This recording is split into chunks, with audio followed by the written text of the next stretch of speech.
नमस्कार बच्चों। आज अभी तक हमने प्लासेंटेशन की जनरल आइडिया और प्लासेंटेशन में कौन कौन सी चीज़ें पार्टिसिपेट करती हैं, कौन कौन से ऑर्गन्स, कौन कौन से पार्ट्स पार्टिसिपेट करते हैं from the maternal as well as from the foetal side, वो देखा था। अब हम देखेंगे what are the types of placenta. देखिए, यूथेरियन मैमल्स में जो प्लासेंटा है वो डिफरेंट बेसिस पर क्लासीफाई किया जा सकता है। जैसे या तो उनका इम्प्लांटेशन किस लेवल तक है, उसके आधार पे कितना गहरा इम्प्लांटेशन है, कितना कह सकते हैं कितना कॉम्प्लेक्स इम्प्लांटेशन है, कितना क्लोज इम्प्लांटेशन है। दूसरा, या फिर ये कह सकते हैं आपकी इम्प्लांटेशन कौन सी लेयर में है। दूसरा जो आधार है वो है intimacy of foetal and the maternal tissue, यानी मैटरनल और फीटल टिश्यू की इंटीमेसी कितनी है, कितनी मेम्ब्रेन्स जो हैं। हमने देखा था उस वक्त कि 3 मेम्ब्रेन्स मैटरनल पार्ट की तरफ से और 3 मेम्ब्रेन्स जो हैं फीटल पार्ट की तरफ से पार्टिसिपेट करती हैं। तो कितनी मेम्ब्रेन्स के साथ उसकी इंटीमेसी है, यानी या तो बिल्कुल आउटर लेवल पर सुपरफिशियल तरीके से अटैच्ड है, या फिर सेकेंड लेयर को भी यूज़ कर रहा है, या फिर थर्ड लेयर को भी यूज़ कर रहा है from the foetal as well as from the maternal side. So according to this different types of placenta can be classified. तीसरा जो है that is according to the distribution of villi on the blastocyst. Blastocyst पर villi का distribution किस तरीके का है, उस आधार पर भी प्लासेंटा जो है that can be classified in different types. और चौथा जो है दैट इज हिस्टोलॉजी, मतलब हिस्टोलॉजिकली कितने सेल्स और किस लेवल पर सेल्स जो हैं वो पार्टिसिपेट कर रहे हैं। तो ये हमने देखा कि 4 आधारों पर प्लासेंटा जो है that can be classified in different types. सबसे पहला जो आधार है या जो सबसे पहला बेस है दैट इज़ इम्प्लांटेशन। तो प्लासेंटा को इम्प्लांटेशन के बेसिस पर कितने टाइप्स के प्लासेंटा पाए जाते हैं ये देखेंगे हम। इम्प्लांटेशन के समय पे क्या होता है, जो एम्ब्रियो है that occupies a definite place in the uterus. Implantation का मतलब जब एम्ब्रियो यूट्रस में एक डेफिनेट प्लेस ऑक्यूपाई कर लेता है, मतलब वो इम्प्लांट हो गया, अब उसने अपनी जगह चुन ली है, वो वहीं पर जब तक उसकी पूरी वहाँ पर फीटल डेवलपमेंट नहीं होगा तब तक वो वहीं रहेगा। और इम्प्लांटेशन जो है उसमें एक तो ये डेफिनेट प्लेस यूट्रस में ऑक्यूपाई कर लेता है, और दूसरा it develops a contact with the uterine wall, because eutherian mammals में सभी में प्लासेंटा पाया जाता है, तो इसको एक कॉन्टैक्ट डेवलप करना ज़रूरी है with the uterine wall that is from the maternal side. तो जो रिलेशन है कोरियोनिक सैक का with the uterine wall, because हमने अभी देखा था जब हमने प्लासेंटा का देखा था प्रकार, या फिर हमने प्लासेंटा का डेवलपमेंट देखा था, या उसके जनरल आइडिया जो हमने लिया था उसमें देखा था कि जो कोरियन है that is the outermost membrane of the from the foetal side. So chorion uterine wall के साथ क्या रिलेशन स्थापित करता है, उस आधार पर इम्प्लांटेशन जो है दैट इज़ डिफरेंट टाइप्स का होता है। ठीक है, जो आउटर मोस्ट मेम्ब्रेन है डेफिनेटली फीटल साइड से, तो जो आउटर मोस्ट मेम्ब्रेन है वही पार्टिसिपेट करेगी। हो सकता है उसके साथ वाइट लाइन मेम्ब्रेन हो सकता है उसके साथ योक सैक हो, पर outer most membrane will be the same that is the Korean. तो कोरियोनिक सैक का यूट्रीन वॉल के साथ कैसा रिलेशन है that depends, it varies greatly, ये डिफरेंट टाइप्स का हो सकता है। तो 3 type of implantation, 3 types of implantation can be distinguished. सबसे पहला जो इम्प्लांटेशन है वो सुपरफिशियल इम्प्लांटेशन होता है। सुपरफिशियल यानी कि अब आप सोच सकते हैं, समझ सकते हैं नाम से कि बहुत ही ऊपरी तौर पर जब ये अटैच्ड है। सुपरफिशियल इम्प्लांटेशन को सेंट्रल इम्प्लांटेशन भी कहा जाता है। इस तरह के इम्प्लांटेशन में क्या होता है, हम इसमें नीचे इसका डायग्राम भी देख सकते हैं। देखिए, ये जो फर्स्ट नंबर पर है दैट इज़ ए है, that is the superficial implantation. ये अब आप देख सकते हैं, ये कोरियोनिक सैक है, ये यूट्रीन एंडोमेट्रियल वॉल है, ये दोनों तरफ जो आप देख रहे हैं ऐसे कटी फटी सी जो वॉल है that is the uterine endometrium. ये outer most layer of foetus जो है दैट इज़ कोरियन, और ये इसके ऊपर जो चल रहा है वो एमनियोटिक फोल्ड है। तो देखिए, सुपरफिशियल इम्प्लांटेशन में क्या होता है, इसको सेंट्रल इम्प्लांटेशन भी कहते हैं। अब आप देख सकते हैं कि यूट्रस में ये बिल्कुल सेंट्रली प्लेस्ड है ना, यूट्रस में ये बिल्कुल सेंट्रली इम्प्लांटेड है, तो इसको हम सेंट्रल इम्प्लांटेशन भी कहते हैं।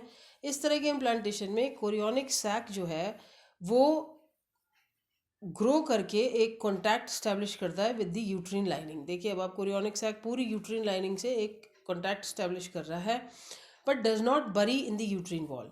अपने आप को यूट्रिन वॉल में धंसाता नहीं है, अपने आप को यूट्रिन वॉल के अंदर नहीं जाता, बस एक सुपरफिशियल कॉन्टैक्ट स्थापित करता है। ठीक है। सुपरफिशियल इम्प्लांटेशन जो है इट इज़ फाउंड इन अनग्यूलेट्स, जैसे कि काउज में पाया जाता है, शीप में पाया जाता है, और कुछ carnivores like dog, cat and also in the monkeys. तो आपको इनके नाम याद रखने पड़ेंगे कि सुपरफिशियल इम्प्लांटेशन किस किस में पाया जाता है। पहली बात तो आपने इसमें देखा कि एक तो यूट्रस में सेंट्रली प्लेस्ड है। दूसरी बात, यहाँ पर जो कोरियोनिक सैक है थोड़ा सा ग्रो हो जाता है, और ये बिल्कुल यूट्रिन वॉल के एक जैसे हम किसी चीज़ को बीच में बस ऐसे रख दें, उसको धंसाए नहीं अंदर, एक कॉन्टैक्ट आउटर कॉन्टैक्ट स्थापित करता है, एक सुपरफिशियल कॉन्टैक्ट स्थापित करता है with the uterine lining, but does not bury in the uterine wall. So superficial implantation जो है ये cow, sheep, carnivores like dogs, cat और मंकीज में पाया जाता है। तो this is the superficial implantation. Okay, now eccentric implantation. Eccentric implantation में क्या होता है? एक्सेंट्रिक इम्प्लांटेशन में जो अब आप देख सकते हैं ये बी जो डायग्राम है दैट इज एक्सेंट्रिक इम्प्लांटेशन। इस इम्प्लांटेशन में कोरियोनिक सैक जो है ये एक पॉकेट, यूट्रिन लाइनिंग की एक पॉकेट बन जाती है, उसमें अपने आप को उसमें ये लाई करता है। The chorionic sac that lies in the pocket और the fold which loosens off from the main cavity. अब आपने देखा था यहाँ पर पहले ये यूट्रिन कैविटी थी, एकदम सीधी सीधी चल रही थी, पर एक पॉकेट सी बना लेती है, इन्वेजिनेट हो जाती है, अंदर को धंस जाती है, और वहाँ पर वो कोरियोनिक सैक लाई करता है। ठीक है। एम्ब्रियो जो है that is surrounded here with in the uterine fold. ठीक है, यहाँ जो एम्ब्रियो होता है ये यूट्रिन फोल्ड के पूरा अंदर सराउंडेड होता है। ये जो नीचे को धंस रहा है ना, नीचे को आपने देखा होगा ये इन्वेजिनेटेड सा दिख रहा है, that is the uterine fold. इसमें ये कोरियोनिक सैक धंस जाता है, अंदर चला जाता है। एम्ब्रियो यहाँ पर जो है that is surrounded with in the uterine fold and it separates of from the main uterine cavity. Main uterine cavity से अल्टीमेटली ये सेपरेट हो जाता है ना, और एक तरफ डिस्प्लेस हो जाता है, इसलिए हम इसको एक्सेंट्रिक कहते हैं। एक तरफ डिस्प्लेस हो जाता है ना जब, तो हम इसको एक्सेंट्रिक इम्प्लांटेशन कहते हैं। ठीक है, मतलब ये सेंट्रली इम्प्लांटेड नहीं है, ये एक तरफ चला जाएगा अब धीरे धीरे। This type of implantation is found in rat and squirrel. Rat और स्क्विरल में ये तरह का इम्प्लांटेशन पाया जाता है। ठीक है, सो ये हो गया दूसरा, that is the eccentric implantation. Okay, now the third type is the interstitial implantation. ये देखिए इंटरस्टिशियल इम्प्लांटेशन, इसमें क्या होता है, जब कोरियोनिक सैक जो है that penetrates deep into the uterine lining. अब देखो कोरियोनिक सैक कितना अंदर चला गया यूट्रिन लाइनिंग के, है ना, बिल्कुल ही अंदर चला गया, और एक इंटीमेट कॉन्टैक्ट स्टैब्लिश कर लेता है।